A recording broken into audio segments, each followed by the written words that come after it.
Corrigé de la page 51, le numéro 3. Donc on a deux élèves, Sarah et Roman, qui ont toutes les deux réussi des lancers francs.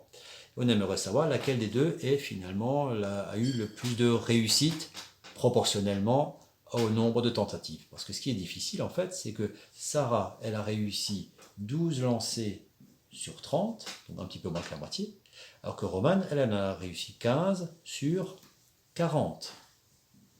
Donc on veut comparer 15 quarantièmes avec 12 trentièmes. Alors là aussi, il y a plusieurs méthodes.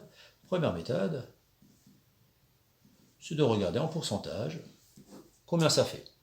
Pour cela, on peut reprendre la formule que je vous avais montrée tout à l'heure, à savoir que pour calculer un pourcentage, on prend la petite partie, on divise par tout et on fait fois 100. Je vous la réécris ici. Le pourcentage, c'est égal à la petite partie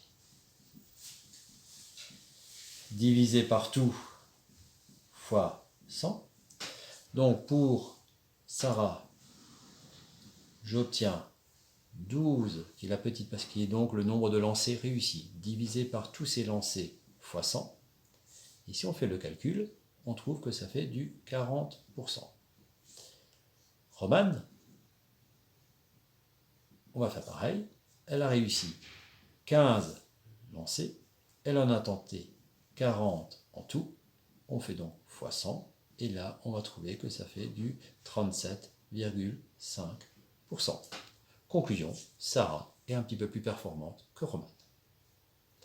La deuxième méthode, qui est peut-être celle qui est la plus adaptée dans ce chapitre-là, ça va consister en fait à prendre nos deux fractions et à transformer trentième et les quarantièmes en un dénominateur commun. Donc si je regarde un petit peu les tables de 30, 30, si je l'écris, c'est 30, 60, 90, 120, 150, etc. La table de 40, c'est 40, 80, 120, 160, 200, etc.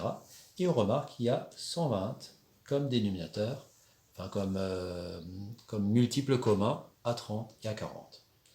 C'est ce que je vais utiliser. Donc je vais dire simplement que 12 trentièmes, je vais le mettre sur 120. Alors comment est-ce qu'on fait pour que 30 devienne 120? On fait x4.